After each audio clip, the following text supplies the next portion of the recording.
ራስልን ኩራን ተመልካቾቻችን ከመሃል ሚዲያ የሰዓቱን ዜና ይዘን ቀርበናል። በቅድሚያም አበይት ነጥቦችን ነው።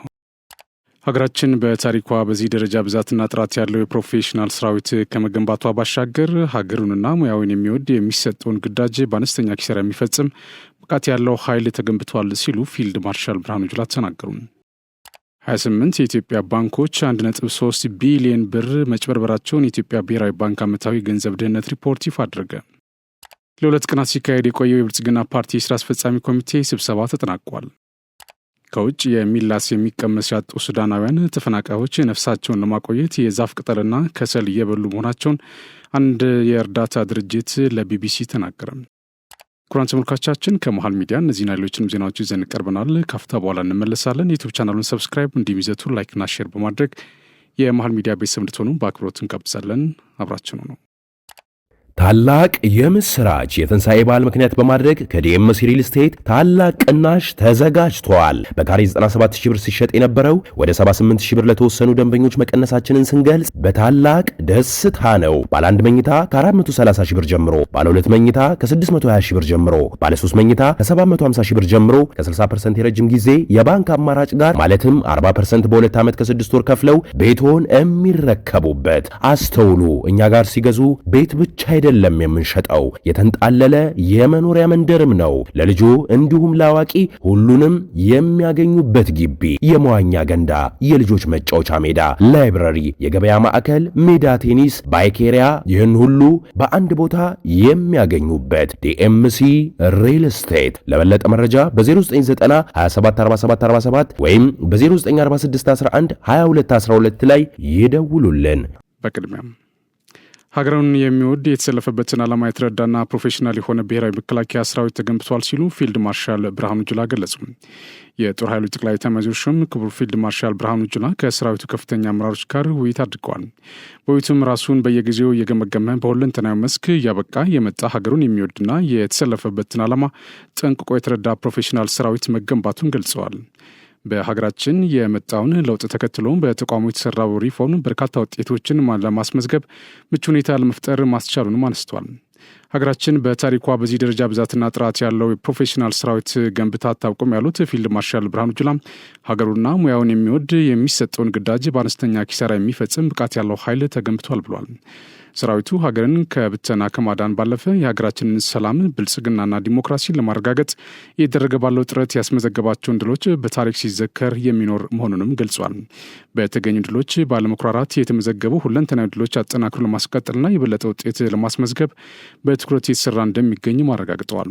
በተሳሳተ ስሌት ወደ ጫካ ገብተው የነበሩ በ10 ሺዎች የሚቆጠሩ ታጣቂዎች የሰላምን መንገድ በመከተል እጃቸውን ለሰራዊቱ መስጠታቸውን የገለጹት የጦር ኃይሎች ጠቅላይ ኤታማዦር ሹም ፊልድ ማርሻል ብርሃኑ ጁላ በተለያየ ቦታ ይንቀሳቀሱ የነበሩ ጽንፈኞች ከመቼውም ጊዜ በላይ መዳከማቸውና የሰላም ጥሪ ባልተቀበሉት ላይም የተጀመሩትን የመለቃቀም ስራዎች ተጠናክረው እንደሚቀጥሉም ገልጿል።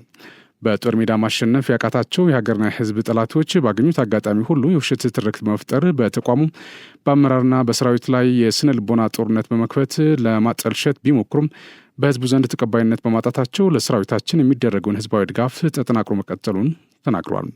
በምድር በባህር በአየርና በሳይበር ኃይል የተደራጀው ሰራዊታችን ዘመኑ የደረሰበት የቴክኖሎጂና የውጊያ አቅም ላይ ለመድረስ መቻሉን የገለጹት ፊልድ ማርሻል ብርሃኑ በተሳሳተ ስሌት ውጊያ ለመክፈት የሚሞክሩ ኃይሎች በአነስተኛ ኪሳራና በአጭር ጊዜ ለመደምሰስ የሚያስችል ሁለንተናዊ ዝግጅት መኖሩንም አረጋግጠዋል። የውጭ ጉዳይ ሚኒስትር ዶክተር ጌዲዮን ጢሞቴዎስ በወቅታዊ ዓለም አቀፋዊ አህጉራዊ ቀጠናዊ ሀገራዊ ጉዳዮች ላይ ለከፍተኛ የመከላከያ ሰራዊት አመራሮች ማብራሪያ ሰጡ። የመሃሉ ዘመን በሚል ርዕስ ትንታኔ ያቀረቡት ሚኒስትሩ በሀገራችን የመጣውን ለውጥ ተከትሎ በተመዘገበ ሁለንተናዊ ድሎች ሳንዘናጋ ለበለጠ ድል መትጋት ይገባል ብሏል። ታላቁን የህዳሴ ግድብ በከፍተኛ ፈተናዎች ውስጥ ገንብተን በማጠናቀቅ ሀገርንና ሕዝብን አንገት ከማስደፋት ለማዳን የተቻለበትና የጠላቶቻችንን የተቀናጀ ሴራ ያከሸፍንበት አንዱ ማሳያ ነው ሲሉም ተናግሯል። ሀገራዊ ኢኮኖሚያችን ፈተናዎችን በመቋቋም በከፍተኛ ሁኔታ ማደጉንም ዓለም አቀፍና ሀገራዊ መረጃዎችን በማጣቀስ አብራርቷል። ባለፉት ዓመታት ብዙ ሀገራት በዲፕሎማሲው መስክ በትብብር ለመስራት ፈቃደኝነታቸውን ማሳየታቸውና ይህንን በጎ ዕድል በመጠቀም የብሔራዊ ጥቅማችን ለማሳካት ጥረት እየተደረገ እንደሚገኝም ጠቁሟል። የሀገራችን ብሔራዊ ጥቅም ለማረጋገጥና የባህር በር ተጠቃሚ ለመሆን ያቀረብነውን ጥያቄ በዓለም አቀፍ ማህበረሰብ ፍትሐዊ አጀንዳ ሆኖ መያዙንም ገልጿል። ተለዋጭና ተገማች በሆነው ዓለም አቀፋዊና ቀጠናዊ እንቅስቃሴ ያለን ሁለንተናዊ ዝግጁነት በማረጋገጥና የተለያዩ ስልቶችን በመንደፍ ተጋላጭነታችንን ለመቀነስ ስራዎች እየተሰሩ እንደሚገኙም ገልጿል። በተከተልነው የሰላም ስምምነት የጸና ወታደራዊ ድል ተመዝግቧል ያሉት ዶክተር ጌዲዮን ጢሞቴዎስ የሚያጋጥሙ ውስጣዊ ችግሮችን በሰላምና በይቅርታ በመፍታት በሀገርና በሕዝብ ላይ የሚደርሰውን ጥፋት ለመቀነስ መንግስት እየወሰደው ያለውን በሳል እርምጃም ከፍተኛ ውጤት ማስመዝገቡንም ተናግሯል። የሰላም ጥሪ ባለመቀበል በኃይል ጥቅማችንን እናስከብራለን በማለት የሞከሩ የጥፋት ኃይሎች በተከተሉት የተሳሳተ ትርክትና ፖለቲካ ህዝቡ አንቅሮ እንደተፋቸው ገልጸዋል። የመከላከያ ሰራዊቱ ከሌሎች የጸጥታ ኃይሎች ጋር በመሆን በጽንፈኞች ላይ በወሰደው እርምጃም ለሀገርና ለህዝብ ስጋት ከመሆን ወርደው የራሳቸውን ህልውና ለማቆየት የተቸገሩ መምጣታቸውን አንስተዋል። ሰላምን ለማጽናትና ብልጽግናን ለማረጋገጥ በቁርጠኝነት መስራት እንደሚገባ ገልጸው ጀግናው የመከላከያ ሰራዊታችንም ባስመዘገባቸው ድሎች ሳይኩራራ ለበለጠ ተልዕኮ ራሱ ማዘጋጀት ይገባዋልም ብሏል። በውይይቱ የጦር ኃይሎች ጠቅላይ ኤታማዦር ሹም ፊልድ ማርሻል ብርሃኑ ጁላን ጨምሮ ከፍተኛ የሰራዊት አመራሮች ተገኝተዋል። 28 የኢትዮጵያ ባንኮች 1.3 ቢሊዮን ብር መጭበርበራቸውን የኢትዮጵያ ብሔራዊ ባንክ ዓመታዊ የገንዘብ ደህንነት ሪፖርት ይፋ አድርጓል። የባንኩ ሪፖርት እስከ ሰኔ 2024 ድረስ ያሉ የገንዘብ እንቅስቃሴዎችን ዙሪያ ትኩረቱን ያደረገ ነው ተብሏል። ባንኩ በሪፖርቱ ላይ እንደጠቀሰው 28 የኢትዮጵያ ባንኮች 1.3 ቢሊዮን ብር በአጭበርባሪዎች ገንዘባቸውን አጥቷል ብሏል። የማጭበርበር ድርጊቶች የተፈጸሙት በሐሰተኛ ገንዘብ ኖቶች፣ በተሰረቁ የኤቲኤም ማሽኖች፣ በሐሰተኛ ቼኮች፣ በሐሰተኛ የስልክ መልእክትና ተያያዥ መንገዶች አማካኝነት ናቸውም ተብሏል። በዚህ ዓመት ባንኮች ያጡት ገንዘብ ከአምናው ተመሳሳይ ወቅት ጋር ሲነጻጸር በ300 ሚሊዮን ብር ጭማሪ እንዳሳየም በሪፖርቱ ላይ ተጠቅሷል። እንደ ምንጮች ገለጻ በኢትዮጵያ በአጠቃላይ ካሉ 31 ባንኮች ውስጥ 28ቱ ሲጭበረበሩ የቀሪዎቹ 3 ባንኮች ማንነት ግን በሪፖርቱ ላይ አልተጠቀሰም። ባንኮች ከአነስተኛ ብድርና ቁጠባ ተቋማት ጋር በመቀናጀት ብድሮችን እየሰጡ ነው የተባለ ሲሆን የአገልግሎት እየጨመረ መሄዱና የበይነ መረብ ማጭበርበሮች መበራከት ባንኮች የሚያጡትን ገንዘብ ሊጨምር እንደሚችል ብሔራዊ ባንክ በሪፖርቱ ላይ መጥቀሱን ከፌዴራል የስነ ምግባርና ጸረ ሙስና ኮሚሽን የተገኘው መረጃን መነሻ አድርገው ምንጮች ገልጸዋል። 1.3 ቢሊዮን ብር ተጭበረበሩ የተባሉ ባንኮች ዝርዝር በይፋ እንዳልተገለጸም ተመላክተዋል። ኢትዮጵያ ያከበሯትን የማክበር የረጅም ጊዜ ልምድ ያላት የባለብዙ ታሪክ ሀገር ናት ሲሉ መከላከያ ሚኒስትር ዴኤታ ወይዘሮ ማርታ ሉዊጂ ተናገሩ። የሞሮኮ ወታደራዊ ልዑካን ቡድን ከመከላከያ ፋይናንስ ስራ አመራር ዘርፍ ሚኒስትር ዴኤታ ወይዘሮ ማርታ ሉዊጂ ጋር ውይይት አድርጓል። የመከላከያ ሚኒስትር ኢንጂነር አይሻ መሐመድን በመወከል ውይይቱን የመሩት ወይዘሮ ማርታ ሉዊጂ የጋራ ወታደራዊ ጉዳዮቻቸው ላይ በትብብር ለመስራትና የማይቀለበስ ጠንካራ ወታደራዊ ግንኙነት ለመመስረት ዝግጁ መሆናቸውን ገልጸዋል። ኢትዮጵያ ከነኳት የማትቀመስ ብትሆንም የትኛውንም ሀገር ለመተንኮስ የማትጋብዝ ያከበሯትን የምታከብር ባለብዙ ታሪክ ሀገር መሆኗንም አስረድቷል። የሞሮኮ ሮያል ጦር ኃይሎች ኢንስፔክተር ጀነራልና የደቡባዊ ዞን ጦር አዛዥ ሌተናል ጀነራል መሐመድ ባሪድ በበኩላቸው ኢትዮጵያ አፍሪካ የነጻነት ምልክት ከመሆኗ ባሻገር በአሁኑ ሰዓትም ለአህጉሩ ሰላምና ደህንነት እያበረከተችው ካለው ወታደራዊ አስተዋጽኦ አንጻር አድናቆታቸውን ገልጿል። ወደፊት የሚደረገው ወታደራዊ ትብብርም ለአፍሪካ ሰላምና ደህንነት የሚጫወተው ሚና ከፍተኛ እንደሚሆን ጠቁሟል። በአጠቃላይ የሞሮኮ ልዑካን ቡድን አባላት የጋራ ጥቅምና ፍላጎትን ያከበረ ሀገራዊና ወታደራዊ ግንኙነትን ለመመስረት ያለመ ውይይት በማካሄዳቸው ደስተኛ መሆናቸውን ገልጸው ለኢትዮጵያና ለኢትዮጵያ ሰራዊት ያላቸውን አክብሮት ታላቅ መሆኑን ተናግሯል። በውይይቱ ዋነኛ ወታደራዊ ሀገራዊና አህጉራዊ ትኩረት ናቸው ተብለው በተለዩ የሰላምና አጠቃላይ ወታደራዊ ጉዳዮች ዙሪያ በጋራ ለመስራት ቁርጠኛ መሆናቸውን የሁለቱም ሀገራት አመራሮች ገልጿል። በውይይቱ ላይም የመከላከያ ውጭ ግንኙነትና ወታደራዊ ትብብር ዋና ዳይሬክተር ሜጀር ጀነራል ተሾመ ገመቹን ጨምሮ ሌሎች ከፍተኛ አመራሮች ተገኝተዋል። ለ2 ቀናት ሲካሄድ የቆየው የብልጽግና ፓርቲ ስራ አስፈጻሚ ኮሚቴ ስብሰባ ተጠናቋል። የስብሰባውን መጠናቀቅ ተከትሎ ፓርቲው ያወጣው መግለጫ ሙሉ ቃል እንደሚከተለው ይቀርባል። ከብልጽግና ፓርቲ ስራ አስፈጻሚ ኮሚቴ የተሰጠ መግለጫ። የብልጽግና ፓርቲ ስራ አስፈጻሚ ኮሚቴ ከሚያዝያ 17 እስከ 18 2017 ዓ.ም መደበኛ ስብሰባውን በአዲስ አበባ አካሂዷል። በዚህ ስብሰባም የኢትዮጵያን ፖለቲካዊ፣ ኢኮኖሚያዊና ማህበራዊ ዲፕሎማሲያዊ ጉዳዮች በዝርዝር ተመልክቷል። ኢትዮጵያ በ2018 ከተስፋ ወደሚጨበጥ ብርሃን ለመሻገር በ2023 የአፍሪካ የብልጽግና ተምሳሌት ለመሆን በ2040 ደግሞ ዓለም አቀፍ የብልጽግና አርአያ ለመሆን ያስቀመጠችው ራዕይ እንደሚሳካ የሚያረጋግጡ የስኬት ፍንጮች መታየታቸውን የስራ አስፈጻሚ ኮሚቴው አረጋግጧል። እነዚህ የስኬት ፍንጮች የያዝነውን ፍኖተ ብልጽግና ትክክል መሆኑንም አመላክተውናል። ከብልጽግና ፓርቲ ሁለተኛ መደበኛ ጉባኤ በኋላ አያሌ ፖለቲካዊና ዲፕሎማሲያዊ ስኬቶችም ተመዝግበዋል። ከተለያዩ ተፎካካሪ የፖለቲካ ፓርቲዎች ጋር በየደረጃው የሚደረገውን ምክክርና ትብብር በኢትዮጵያ የፖለቲካ ታሪክ ወደ አዲስ ምዕራፍ ገብቷል። ከአንድ ክልል በስተቀር ለሀገራዊ ምክክር አጀንዳ የማሰባሰብ ምዕራፍ በሁሉም ክልሎች ተጠናቋል። በሀገሪቱ የጸጥታ ችግር በነበረባቸው አንዳንድ አካባቢዎችም ሰላም እየሰፈነ ነው። መንግስት በተደጋጋሚ ያቀረበውን የሰላም ጥሪ ተከትሎ እጅ የሚሰጡና ወደ ሰላም ድርድር የሚመጡ ታጣቂዎች ከዕለት ወደ ዕለት ቁጥራቸው እየጨመረ ይገኛል። የመንግስት ሕግ የማስከበርና የማድረግ አቅም እየጎለበተ መጥቷል። ከሶማሊያ ጋር ተፈጥሮ የነበረው ውዝግብ በዲፕሎማሲያዊ መንገድ ተፈቷል። ኢትዮጵያ የባህር በር እንዲኖራት የተያዘው አቋም ዓለም አቀፋዊ ተቀባይነቱ እየጨመረ ነው። ኢትዮጵያ ከዓለም አቀፍ የፋይናንስ ተቋማት ጋር ያላት ግንኙነት ከማሻሻሉም በላይ የሚደረግላትን ድጋፍ እያደገ ነው። በዓለም አቀፍ መድረክ የኢትዮጵያ ተፈላጊነት ጨምሯል። የዲፕሎማሲ ግንኙነቷም በሁሉም አቅጣጫ ከፍ ብሏል። እስካሁን ያለው አፈጻጸም የሚያሳየው በያዝነው ዓመት አጠቃላይ ኢኮኖሚው በተቀደው መሰረት በ8.4 በመቶ የሚያድግ መሆኑንና የሥራ አስፈጻሚው ኮሚቴው ገምግሟል። በዘርፍ ደረጃ ደግሞ ግብርና በ6.1 በመቶ፣ ኢንዱስትሪ በ12.8 በመቶ፣ ማኑፋክቸሪንግ በ12.0 በመቶ፣ ኮንስትራክሽን በ12.3 በመቶ፣ አገልግሎት ደግሞ በ7.1 በመቶ የሚያድጉ መሆናቸው ተገምግሟል። ያለፉት 9 ወራት ጠቅላላ የመንግስት ገቢ ከአምናው ተመሳሳይ ወቅት አንጻር የ134 በመቶ ብልጫ አሳይቷል። የውጭ ብድር ከጠቅላላ የሀገር ውስጥ ምርት ያለው ድርሻ ወደ 13.7 በመቶ ወርዷል። ወደ ውጭ ገበያ የሚቀርቡት 6 ዋና ዋና ምርቶች ካለፈው ዓመት ጋር ሲነጻጸር ከ82 በመቶ እስከ 386 በመቶ ጭማሪ አሳይቷል። በስንዴ፣ በሩዝ፣ በቡና፣ በሻይ ቅጠል እና በፍራፍሬ ምርቶች በአፍሪካ ቀዳሚ ሆና ለመውጣት ይደረግ ያለው ትግል ፍሬ እያፈራ መሆኑን አይተናል። ውድ የብልጽግና አመራሮች፣ የብልጽግና አባላትና መላው ህዝባችን የማክሮ ኢኮኖሚ ማሻሻያው ዝቅተኛ ኑሮ በሚኖሩ ወገኖች ላይ ጫና እንዳያሳድር አስፈላጊ የሆኑና የታቀዱ የድጋፍ መርሃ ግብሮች መከናወናቸውንም የሥራ አስፈጻሚ ኮሚቴው መርምሯል። ለማዳበሪያ 62 ቢሊዮን ብር፣ ለሴፍቲኔት 41.2 ቢሊዮን ብር፣ ለነዳጅ 60 ቢሊዮን ብር፣ ለመድኃኒት 3.5 ቢሊዮን ብር፣ ለምግብ ዘይት 6.1 ቢሊዮን ብር እንዲሁም ለደሞዝ 38.4 ቢሊዮን ብር ድጎማ ተደርጓል። ባለፉት 9 ወራት ብቻ 144790 የውጭ ሀገር ህጋዊ የሥራ ዕድሎችና ከ3 ሚሊዮን በላይ የሀገር ውስጥ የሥራ ዕድሎች ተፈጥሯል። የርቀት የሥራ ዕድሎች ቁጥርም እየጨመረ መጥቷል። የመንግስት የልማት ተቋማትን በአዲስ አስተሳሰብና በአዲስ መንገድ መልሶ ለማደራጀትና ለመምራት መቻሉም ያስገኘ ያለው ውጤት ለሌሎች አርአያ የሚሆን እንደሆነ የሥራ አስፈጻሚ ኮሚቴው ገምግሟል። የኢትዮጵያ ኢንቨስትመንት ሆልዲንግስ አሁን ያለው ጠቅላላ ገቢ 1.5 ትሪሊየን መድረሱን ታይቷል። ከባለፈው ዓመት የ9 ወራት አፈጻጸም አንጻር የዘንድሮ ገቢ የ86 በመቶ ጭማሪ ማሳየቱም ተረጋግጧል።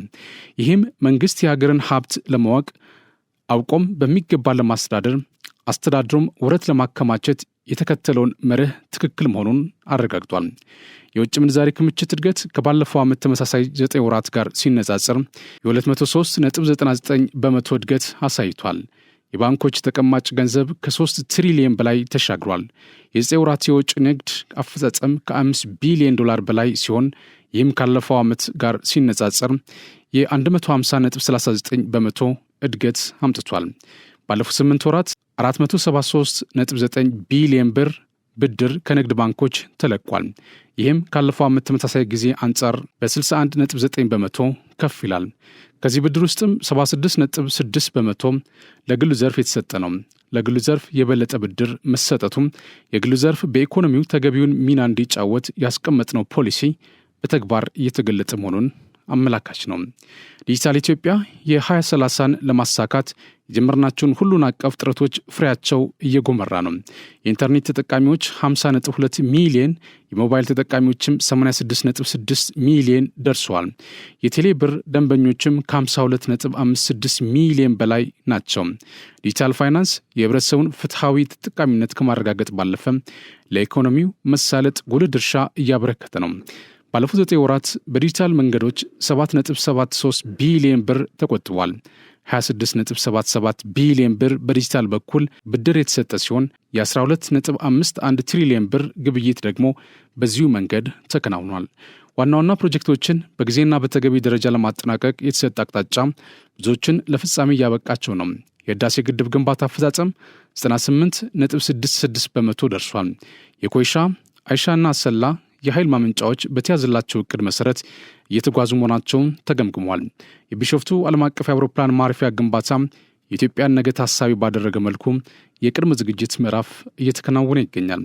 የኮሪደር ልማት በአዲስ አበባ በ8 ኮሪዶሮችና በመላው ኢትዮጵያ በ65 ከተሞች እየተከናወነ መሆኑን ተስፋ ሰጭ ነው።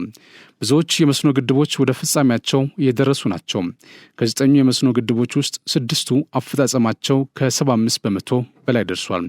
ትምህርት ለትውልድ በሚል መሪ ቃል ከ82 ቢሊዮን ብር በላይ ድጋፍ የተሰበሰበ ሲሆን በአጠቃላይ 6815 ትምህርት ቤቶች በመላ ሀገሪቱም ተገንብቷል።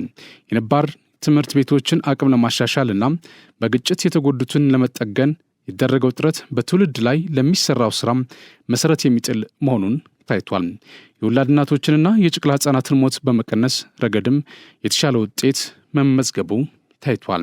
በኢትዮጵያ የቱሪዝም መዳረሻዎችና የስፖርት ስፍራዎች በቁጥርም በአይነትም እያደጉ መጥቷል። በተለያዩ ከተሞች በመገንባት ላይ የሚገኙ ዓለም አቀፍ ስቴዲየሞች በማጠናቀቂያ ምዕራፍ ላይ ናቸው። ይህም ኢትዮጵያ ታላላቅ አፍሪካዊ ጨዋታዎችን ለማስተናገድ ለያዘችው እቅድ መሳካት ወሳኝ ነው። ከዚህ በተጨማሪ ኢትዮጵያ ዓለም አቀፍ ኩነቶችን ለማስተናገድ ያላት መሰረተ ልማትና የመስተንግዶ አቅም እያደገ ይገኛል።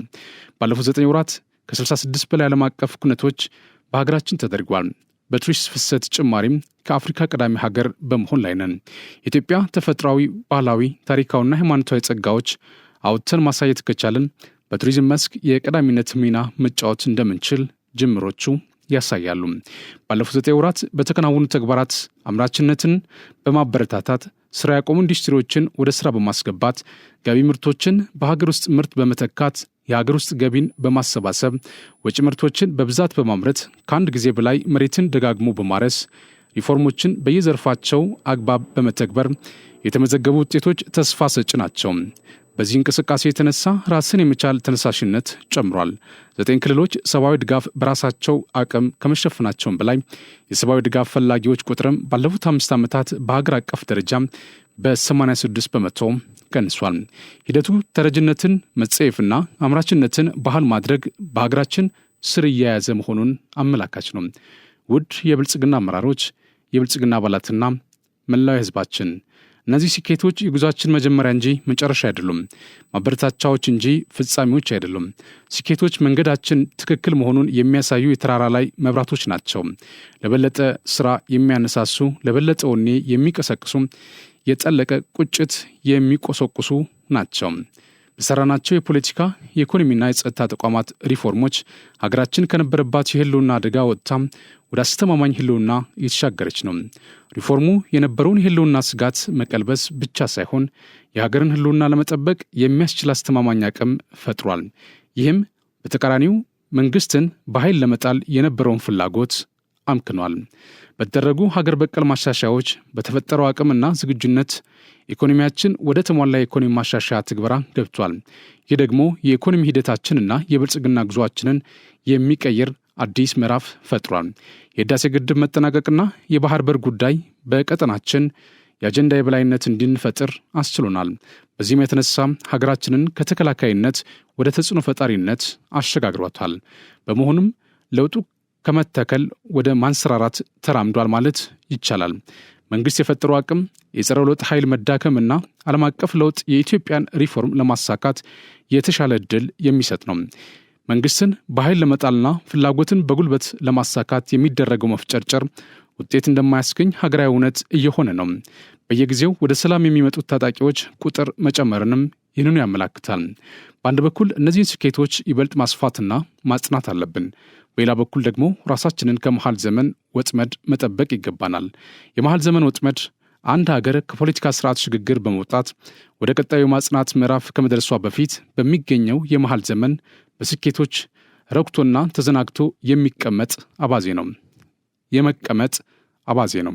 ከፖለቲካ ሽግግር በመውጣትና የጸና ስርዓትን በመትከል መካከል የሚገኝ ፈታኝ ዘመን ነው። የሀገራችን ኢኮኖሚ በማደግ ላይ ያለ እንጂ በሚፈለገው መጠን ያደግ አይደለም። በግብርናም፣ በኢንዱስትሪ፣ በከተማ ልማት፣ በውጭ ምርቶች፣ በማዕድን፣ በአገልግሎት ዘርፍ፣ በዲጂታል ኢትዮጵያ ወዘተ ያየናቸው ለውጦች ብንሰራ የት እንደምንደርስ አመላካቾች ናቸው። ከግባችን መድረሳችንን ግን አያበስሩንም። የፖለቲካ ባህላችን እየተለወጠ ነው። ነገር ግን የሰለጠነ የፖለቲካ ባህል ገና አልገነባንም። የጸጥታ ተቋሞቻችን እየዘመኑና እየደረጁ ናቸው። ይሁን እንጂ በኢትዮጵያ ልክ ገና አልደረሱም። የፖለቲካ ፍላጎትን በኃይል የማስፈጸም አካሄድ ፋሽኑ እያለፈበት መጥቷል። ነገር ግን ገና ከፖለቲካና ከማህበራዊ ባህላችን ተፍቆ አልጠፋም። የሲቪል ሰርቪስ ሪፎርም ገና በጅምር ላይ ነው። ዕዳችን ቢቃለልም ገና ከጫንቃችን ፈጽሞ አልወረደም። የዋጋ ግሽበትን ብንቋቋመውም የኑሮ ውድነትን ግን በተገቢው መንገድ ገና አላቃለል ነው። በመሆኑም ከስኬት ማማ ላይ የደረስን መስሎን በመሃል ዘመን ወጥመድ እንዳንያዝ አመራሮችና አባላት ነቅተው እንዲታገሉ የሥራ አስፈጻሚ ኮሚቴው በአጽንኦት ያሳስባል። የመሃል ዘመን ወጥመድ በዋናነት የሚከሰተው በውጤት በመዘናጋት ችግርን በመላመድ ሀገራዊ እይታን ትቶ በጎጥ ውስጥ በማደር እናም የሕዝብን ችግሮች በጊዜያቸውና በልካቸው ባለመፍታት ነው። በመሆኑም እነዚህ ችግሮች የመሃል ዘመን ወጥመድን እንዳያመጡብን በአመራሩና በአባላቱ ዘንድ ትግል ሊደረግባቸው ይገባል። ውድ የብልጽግና አመራሮች፣ የብልጽግና አባላትና መላው ሕዝባችን የተዛባ ትርክት እንዳይፈጠር የብሔራዊ አርበኝነት ትርክትን በሚገባ ማስረጽ ይጠበቅብናል። የሕዝብን ጥያቄዎች በየደረጃው መፍታት አለብን። ምርትና ምርታማነትን ከፍ በማድረግ የኑሮ ውድነትን የሚያቃልሉ ስራዎችን መስራት ይጠበቅብናል። የተጀመሩ ኢኒሼቲቮችን የሕዝብ እርካታ በሚፈጥሩ መልኩ ወደ ውጤት ማድረስ አለብን። ከጠላቶቻችን ላይ የመሳሪያም የትርክትም ትጥቅ ማስፈታት ይገባል። ለጠላት ተገላጭነትን ሊፈጥሩ የሚችሉ አሰራሮችን ማረም ጊዜ የማይሰጠው ተግባር ነው። የአመራር ስምሪትን መፈተሽና ማጥራት መንገዳችንን የበለጠ ምቹ ያደርገዋል። ትጋትና ቁርጠኝነትን መጨመር፣ መናበብና ቅንጅትን ማሳለጥ አለብን። ህብረ ብሔራዊ አንድነትን የሚፈጥሩ ገዢ ትርክትን የሚያሰርጹ ብሔራዊ ጥቅሞቻችንን የሚያስከብሩና የኢትዮጵያ ብልጽግና የሚያረጋግጡ ተግባራትን በየአካባቢያችን ተግተን ማከናወን ያስፈልጋል። የክረምት የበጎ ፍቃድ ስራዎችን በተገቢ ዕቅድና ቅንጅት መርተን ለውጤት ማብቃት ይገባናል። የአረንጓዴ አሻራ መርሃ ግብር በዚህ ዓመት የተያዘውን ዕቅድ ለማሳካት ህዝቡን የማትጋትና የማሳተፍ ስራ ካሁን መጀመር አለበት። ለመኸር የእርሻ ስራዎች የሚያስፈልጉ ግብዓቶችን፣ ማሽነሪዎች በተገቢ ቦታና ጊዜ እንዲደርሱ የአመራር ሚናችንን እንወጣ። አንድም መሬት ጦም በማያድርበት ሁኔታ የግብርና ስራዎችን እንዲከናወኑ እናድርግ። በአጠቃላይ በሰላማዊና በሰለጠነ መንገድ ልዩነቶቻችንን በመፍታት የጀመርናቸውን ሪፎርሞች በማሳካት የገጠሙንን ፈተናዎች በጽናት በማለፍ ተግዳሮቶቻችንን በመጋፈጥና በማሸነፍ የኢትዮጵያን ብልጽግናውን እንድናደርግ የብልጽግና ስራ አስፈጻሚ ኮሚቴ ለብልጽግና ፓርቲ አመራርና አባላት፣ ለተፎካካሪ ፓርቲዎችና ለመላው ኢትዮጵያ ህዝብ ጥሪ ያቀርባል። የብልጽግና ፓርቲ ስራ አስፈጻሚ ኮሚቴ ሚያዝያ 18 2017 አዲስ አበባ። ክቡራን ተመልካቾቻችን ዜናዎቻችን እንደቀጠሉ ናቸው። ቀድሞ በካሳንቺስ ሰፈር ይኖሩ የነበሩ ማህበረሰቦች አሁን ላይ የካሳንቺስ መንደር ለምቶና ጸድቶ በማየታቸው እጅግ ደስተኞች መሆናቸውን ገለጹ። የቀድሞ ነዋሪዎች ይህንን የሰሩ እጆችና ያለሙ አካላት ምስጋና ይገባቸዋል ብለዋል። ተከታትለን እንመለስ። ይሄ ፊት ለፊት የኔ ቤት ነበር፣ ፊት ለፊቱ ማለት ነው። በጣም ያምራል። አረን ያልቆጨኝም፣ በጣም ተደስቻለሁ። እውነት ልክ እንደ አውሮፓ ፈረንጆቹ እኮ ወደኛ ሊመጡ ነው እንጂ እኛ ወደ እነሱ አንሄድም ማለት ነው። በጣም ነው የሚያምረው። ሁሌ ነው ማደንቃቸው። ክብርታችንንም ሁሌ ነው ማደንቃት። በጣም ነው የሚያምረው። ይሄን አልጠበቅኩም ነበር። በጣም ያምራል። ደስ የሚል በጣም የሚያስደስት ቆንጆ። በደካማ አቅሜ ነው ልጎመኘው የመጣሁት። ምንም አይሰማኝ። ለልጆቼ ደስ የሚል ነገር ነው የሚሰማኝ። ከንቲባችንም አዳነች አቤቤ እጅግ ትልቅ ክብር ምስጋና ይገባታል። ለዶክተር አብይ አህመድ ክብር ምስጋና ይገባቸዋል። ለምን ከዚህ በፊት ብዙ እየተባለ ነበረ። በካሳንቺስ ዙሪያ ትልቅ የድል ስራ ነው የተሰራው። በዓለምም የተመሰገነ ስራ ነው። 50 ዓመት ነው እኔ በካዛንቺስ ሰፈር የኖርኩት። በእኔ እድሜ ፕሮጀክት ሲታቀድ ለ3 ዓመት ለ4 ዓመት ከዛም በላይ ነው። በዚህ እድሜ ደግሞ ፕሮጀክት እኔ ከለቀኩ 7 ወሬ ነው። በ7 ወር እንዲህ ያለው ፕሮጀክት ማየት ጸጋ ነው። ለልጆቻችን ትልቅ በር የከፈተ ስለሆነ መንግስታችንን ከልብ አመሰግናለሁ። ጠቅላይ ሚኒስትራችንም ክብርት ከንቲባችንም ቃል በገቡ መሰረት ዛሬ ሰፈራችን አይተነዋል። ሰፈራችን ያው ዱባይ ሆኖ ነው ያየነው። በጣም ያምራል። በጣም ያምራል። በጣም ቆንጆ ነው። እዛም ያለንበት አሪፍ ነው። ይሄም ቆንጆ ነው። ለክብር ጠቅላይ ሚኒስትራችንና ለክብር ከንቲባችን እጅግ በዚህ በሞላው እጅግ ምስጋና አቀርባለሁኝ። ምስጋና ይድረስልኝ እላለሁ። ረትና ደስ አለኝ ቦታውን ሳይሆን እኔ ይሄን ሳላይ አለመሞቴ በጣም እግዚአብሔር አመሰገንኩት ባይል ይሄን ማለት እዚህ ጋር 27 ቀበሌ እዚህ ውስጥ ነው። ኧረ በጣም ደስ የሚል ነገር ነው። እንኳን ይሄን ሳና ያልንሞትንም ብዬ እኔ ቅድምም ተናግሬያለሁ። የልጅ ልጃችን የሚተርፍ ብዙ ነገር ነው ይሄ ያየነው። ጠቅላይ ሚኒስትራችን እግዚአብሔር ያቆይልን። በጣም ነው የተደሰትነው። በጣም የሚያኮራ ነው። ወደፊትም በጣም አላሰብነው ነበር። ለልጆቻችን አይደለም ለኛም በእድሜያችን ማየታችን ትልቅ ተስፋ ነው። በጣም የገባንበትም ከዚህ የተሻለ ነው። አሁን ደግሞ ይሄ በበለጠ አምሮ ተወስና በጣም ነው የሚያኮራው። በጣም ደስ ብሎ በአዲስ አበባ ከተማ ሰላምን በማጽናትና ወንጀልን በመከላከል ረገድ ውጤታማ ተግባራት መከናወናቸውን የከተማ አስተዳደሩ ሰላምና ጸጥታ አስተዳደር ቢሮ አስታወቀም። የሰላምና ጸጥታ አስተዳደር ቢሮና የደንብ ማስከበር ባለስልጣን 2017 በጀት ዓመት የ9 ወራት እቅድ አፈጻጸም ግምገማ እየተካሄደ ነው። የቢሮ ኃላፊ ሊዲያ ግርማ በዚህ ወቅት ህብረተሰቡ የሰላም ዘብነቱን ሚና አጠናክሮ እንዲቀጥል በርካታ የሰላም መድረኮች መካሄዳቸውን ገልጸው በዚህም ተጨባጭ ውጤቶች መገኘታቸውን አስታውሰዋል። በርካታ አዳዲስ አባላትን በመመልመልና በማሰልጠን እንዲሰማሩ መደረጉን ያነሱት ኃላፊዋ ህብረተሰቡን ያሳተፈ ሰላምን የማስጠበቅ ተግባራትን በማከናወን የወንጀል ምጣኔን መቀነስና ሰላምን በአስተማማኝ ደረጃ ማጽናት ተችሏል ብሏል። የሚያውኩ ድርጊቶች የሚፈጸምባቸው ቦታዎችን በጥናት በመለየት የእርምት እርምጃ መወሰዱን ገልጸው ኢኮኖሚ ምክንያት ሳይኖራቸው ዋጋ በመጨመር የመልካም አስተዳደር ችግር በሚፈጥሩ አካላት ላይ አስፈላጊው እርምጃ መወሰዱን ተናግሯል። በተመሳሳይ የከተማዋ ደንብ ማስከበር ባለስልጣን ከጎዳና ላይ ንግድ፣ ከኮሪደር ልማት እንዲሁም ከመሬት ወረራና ህገወጥ ግንባታዎች ጋር በተገናኘ የደንብ ማተላለፍ የፈጸሙ አካላት እንዲቀጡ በግምገማ መድረኩ ላይ ተገልጿል። በግምገማ መድረኩ የተቀመጡት የ9 ወራት እቅድ አፈጻጸምን በመገምገም የቀሪ ወራት ትኩረት አቅጣጫ እንደሚቀበጥ ከቢሮው የተገኘ መረጃ አመላክተዋል። የዕዳ ሽግሽግ ድርድሮችን ጨምሮ ሌሎች ተጓዳኝ አሰራር ማዕቀፎችን በአፋጣኝ በማጠናቀቅ ቀልጣፋ ሂደትን መከተል እንደሚገባ የገንዘብ ሚኒስትር ዴኤታ ዶክተር ኢዮብ ተካልኝ ገለጹ። በዋሽንግተን ዲሲ እየተካሄደ ካለው የዓለም ባንክ ግሩፕና ዓለም አቀፍ የገንዘብ ድርጅት ዓመታዊ የጸደይ ወቅት ስብሰባ ጎን ለጎን የኢትዮጵያ ልዑካን ቡድን በዓለም አቀፍ የሀገራት የዕዳ ውይይት ላይ ተሳትፋለች። ስብሰባውን በዓለም አቀፍ የገንዘብ ድርጅት IMF ዋና ዳይሬክተር ክሪስታሊን ጆርጂቫ እና የዓለም ባንክ ፕሬዚዳንት አጃይ ባንጋ እንዲሁም በወቅቱ የቡድን 20 ሊቀመንበር በሆነችው ደቡብ አፍሪካ በጋራ የተመራ ነው። ስብሰባውን በቡድን 20 የጋራ ማዕቀፍ የዕዳ ሽግሽግ ሂደት የሚገኝበትን ደረጃ በመገምገም የበለጠ ውጤታማ ለማድረግ መወሰድ የሚገባቸውን እርምጃዎች አመላክቷል። የገንዘብ ሚኒስትር ዴኤታ ዶክተር ኢዮብ ተካልኝ በመድረኩ እንደተናገሩት የዕዳ ማዕቀፍ ረጅም ጊዜ ቢወስድም ያለው ፋይዳ ወሳኝ ነው ብሏል። ይህም በዛምቢያ፣ ጋናና አሁን ደግሞ በኢትዮጵያ የተደረጉት የተሳኩ የዕዳ ሽግሽግ ጥረቶች ማሳያ እንደሆኑም ጠቅሷል። ሚኒስትር ዴኤታው አክለውም በተበዳሪ ሀገርና በአበዳሪዎች ኮሚቴ መካከል ባለው የመርህ ስምምነት መሰረት የብድር አያያዝ ውሎችን፣ ሁኔታዎችን ይፋ በማድረግ ግልጽ አሰራርን የበለጠ ማጎልበት እንደሚገባም አመላክቷል።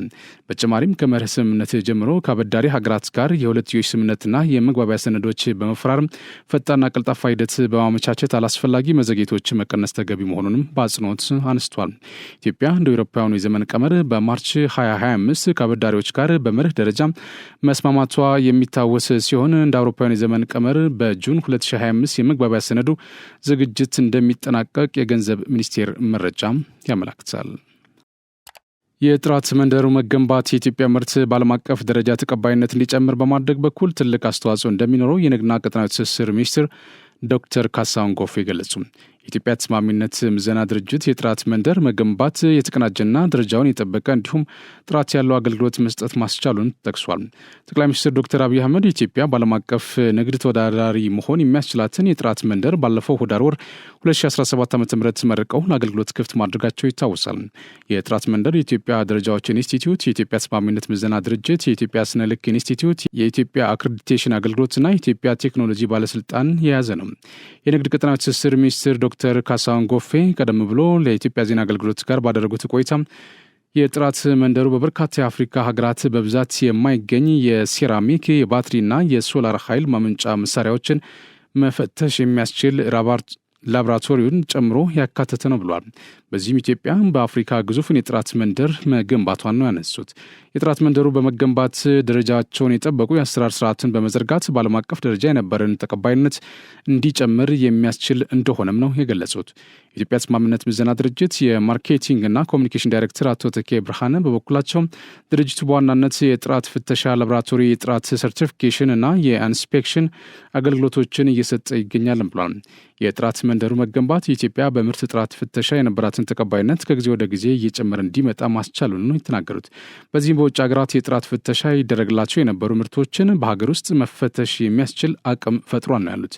በሌላ በኩል አራቱ አገልግሎት ሰጪ ተቋማት አንድ ላይ የያዘ በመሆኑም የተቀናጀና ደረጃውን የጠበቀ እንዲሁም ጥራት ያለው አገልግሎት ለመስጠት እንዳስቻለ አቶ ተኬ ብርሃነ ተናግረዋል። በደሴ ከተማ የተጀመረው የተማሪዎች ምገባ መርሃ ግብር የትምህርት ጥራትን ለማረጋገጥ አስተዋጽኦ እያበረከተ መሆኑን የከተማ አስተዳደሩ ትምህርት መምሪያ ገለጸ። ምገባው መጀመሩ ለችግረኛ ቤተሰብ ወላጆች እፎይታን ከመፍጠሩ ባለፈ ተማሪዎችም ተረጋግተው እንዲማሩና ትኩረታቸውን ትምህርት ላይ ብቻ እንዲያደርጉ ማስቻሉ ተመላክቷል። የመምሪያው ኃላፊ አቶ ፍቅር አበበ እንደተናገሩት 51 ሚሊዮን ብር በመመደብ በከተማ አስተዳደሩ በሚገኙ 28 ትምህርት ቤቶች የተማሪዎች ምገባ መርሃ ግብር እየተከናወነ ይገኛል። ህብረተሰቡን በማሳተፍ እየተከናወነ ባለው የተማሪዎች ምገባ መርሃ ግብር ከ12000 በላይ ተማሪዎችን ተጠቃሚ ማድረግ መቻሉም ገልጿል። የምገባ መርሃ ግብሩ በችግር ምክንያት ትምህርት የሚያቋርጡ ተማሪዎችን በማስቀረት የትምህርት ጥራትን ለማረጋገጥ አስተዋጽኦም እያበረከተ መሆኑም ተናግረዋል።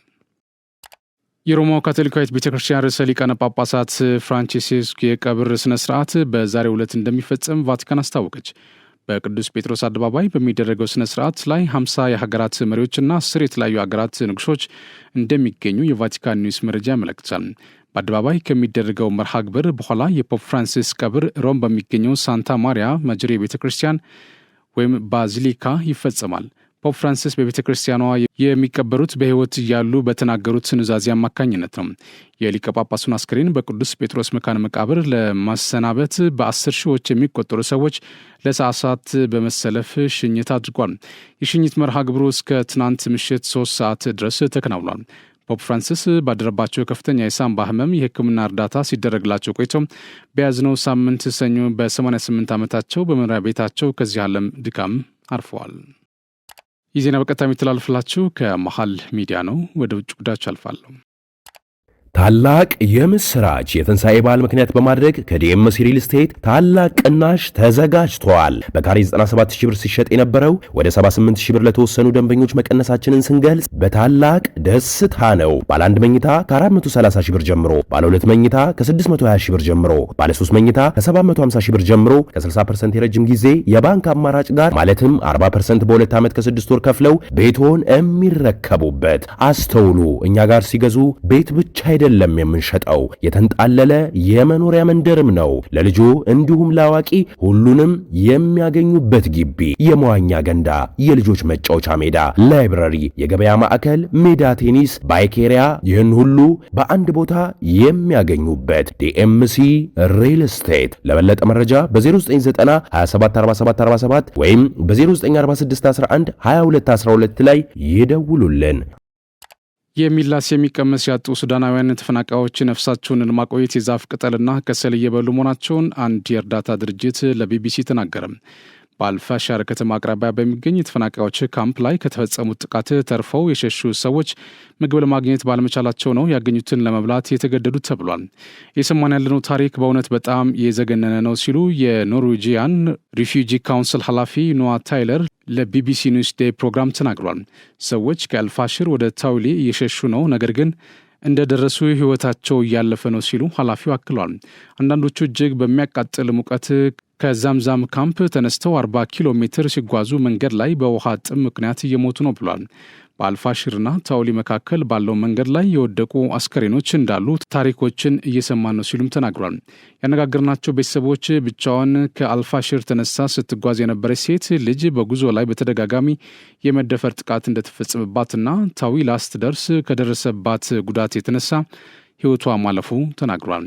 አልፋሽር በሱዳኗ ምዕራባዊ ግዛት ዳርፉር ውስጥ በሱዳን ሰራዊትና ጋሮቿ ቁጥጥር ስር ያለች የመጨረሻዋ ከተማ ናት። በዚህ ወር መጀመሪያ ላይ የፈጥኖ ድራሽ ኃይል በዛምዛም የተፈናቃዮች ካምፕ ላይ በፈጸመው ጥቃት በ10 ሺዎች የሚቆጠሩ ሰዎች ጊዜያዊ መጠለያውን ለቀው ሸሽቷል። አብዛኞቹ የዛምዛም ነዋሪዎች ከዚህ በፊት የነበሩትን የዳርፉር ግጭቶችን በመሸሽ በ10 ዓመታት ያህል በካምፑ ቆይቷል። በ10 ሺዎች የሚቆጠሩ ሰዎችን በገድለውና 13 ሚሊዮን ሕዝብ ከመኖሪያቸው ባፈናቀለው ለ2 ዓመታት በተካሄደው ጦርነት ፈጥኖ ድራሽ ኃይል ከሱዳን ጦር ሰራዊቱ ጋር እየተዋጋ ይገኛል። የእርዳታ ድርጅቶች በሱዳን እየተካሄደ ያለውን ጦርነት በአሁኑ ወቅት በዓለም አስከፊ የሰብአዊ ቀውስ ያስከተለ እንደሆነም ይገልጻሉ። የተባበሩት መንግስታት ድርጅት በሱዳን ረሃብ ለተከሰተባቸው አካባቢዎች የምግብ እርዳታ የሚውል የገንዘብ ችግር ስለገጠመው አቅርቦቱን ለመቀነስ መገደዱን ገልጿል። በጦርነቱ ውስጥ ፈጥኖ ድራሽ ኃይል በዳርፉር የሚኖሩ አረብ ያልሆኑ ነዋሪዎችን ኢላማ አድርጎ ጥቃት ይፈጽማል በሚል ይከሳል። የዩናይትድ ኪንግደም የውጭ ጉዳይ ሚኒስትር በዚህ ሳምንት ጥቃቱን አስመልክተው እንደተናገሩት ድርጊቱ የዘር ማጽዳትና በሰብአዊነት ላይ ከሚፈጸሙ ወንጀል ጋር የሚስተካከል መሆኑን አመላካች ነው ብሏል። ሚኒስትሩ ሁለቱም ተፋላሚ ወገኖች የሰብአዊ እርዳታ ሰራተኞች በፍጥነት አስፈላጊውን ድጋፍ እንዲያደርጉም የደህንነት ዋስትና እንዲሰጡም ጠይቋል። ፕሬዚዳንት ዶናልድ ትራምፕ ሩሲያና ዩክሬን ስምምነት ላይ ለመድረስ መቃረባቸውን አስታወቁም። የትራምፕ መልእክተኛ ስቲቭ ዋትኪፍ ከፕሬዚዳንት ቭላዲሚር ፑቲን ጋር ከተወያዩ ከሰዓታት በኋላ ነው ፕሬዚዳንቱ ይህን ያሉት። ጥሩ ድርድር መደረጉን ጠቁመዋል። በድርድሩ ዩክሬን አልተገኘችም። ሩሲያና ዩክሬን በከፍተኛ ባለስልጣናት ደረጃ ተገናኝተው ስምምነቱን እንዲያገባድዱ ትራምፕ ጠይቋል። ፕሬዚዳንት ቮሎዲሚር ዜሌንስኪ ዘላቂ የተኩስ አቁም ስምምነት ለማድረግ ሩሲያ ላይ ጫና መደረግ አለበት ብሏል። አሜሪካ ባቀረበችው የተኩስ አቁም ስምምነት መሰረት ዩክሬን የተወሰኑ ግዛቶቿ በሩሲያ ስር እንዲሆኑ ትፈቅዳለች። ሩሲያ የክሪሚያ ቀጠናን በይዞታዋ ስር እንድታስቀጥል እንደሚፈቅድ ትራምፕ ተናግሯል። ዜሌንስኪ ግን ይህንን ሀሳብ ነቅፏል። ሩሲያ 20 በመቶ የዩክሬን ግዛት በጦርነት አማካይነት በቁጥጥር ስር አድርጋለች። የትራምፕ መልእክተኛና ፑቲን ሞስኮ ውስጥ ሲገናኙ ለአራተኛ ጊዜ ነው። የፑቲኑ አማካሪ ዩሪ ዩሽካቭ ውይይቱ በጣም ጠቃሚ ነበር ብሏል። በዩክሬን ጉዳይ ብቻ ሳይሆን ሌሎች ዓለም አቀፍ ጉዳዮችን በተመለከተም የአሜሪካና የሩሲያ ተወካዮች እንዲቀራረቡ በር ከፍቷል ሲሉ አክሏል። ፑቲን ጦርነቱ ከተጀመረ ለመጀመሪያ ጊዜ ከዜሌንስኪ ጋር ለመነጋገር ዝግጁ መሆናቸውን ባለፈው ሳምንት ገልጿል። ለፋሲካ የተደረሰውን የተኩስ አቁም ስምምነት ለ30 ቀናት የማራዘም እቅዶች ነበሩ። ዜሌንስኪ የክሪሚያ ቀጠናን በሩሲያ እጅ መጥተው ተቀባይነት የሌለው ነው ብለው ሲከራከሩ ቢቆዩም አሁን ግን ከተኩስ አቁም ስምምነት በኋላ ሌሎች ነጥቦች ላይ መነጋገር እንደሚቻል ገልጿል። ቀጠናውን ለማስመለስ በቂ መሳሪያ እንደሌላቸው አክለዋል። አሜሪካ ለተኩስ አቁም ስምምነት ለአውሮፓ ባለስልጣናት ባቀረበችውና ሮይተርስ በተመለከተው እቅድ እንደተጠቀሰው የዩክሬን ደህንነት ማስጠበቅ አንደኛው ግብ ነው። ለዩክሬን ደህንነት ማስተማመኛ መስጠት እንዳለ ሆኖ ዩክሬን የሰሜን አትላንቲክ የጦር ቃል ኪዳን ድርጅትን ወይም ኔቶን እንዳትቀላቀል ይደረጋል ተብሏል። ዘገባው የቢቢሲ ነው። ቻይና አንዳንድ የአሜሪካ ምርቶችን ከጣለችው የ125 በመቶ ታክስ ነጻ አደረገች። ቻይና ከአሜሪካ ወደ ሀገሯ የሚገቡ አንዳንድ ምርቶች ከጣለችው 125 ታሪፍ ነጻ ማድረጓና ድርጅቶቹ ከታክስ ነጻ መሆን አለባቸው ብሎ የሚያስቧቸውን ወሳኝ ዕቃዎች ለይተው እንዲለዩ መጠየቋን ሮይተርስ ከምንጮች አረጋግጦ ዘግቧል። የአሜሪካው ፕሬዚዳንት ዶናልድ ትራምፕ ለታይም መጽሔት በሰጡት ቃለ መጠይቅ ታሪፉን በተመለከተ ቻይናና አሜሪካ እየተወያዩ እንደሆነና የቻይናው ፕሬዚዳንት እንደደወሉላቸው አንስቷል።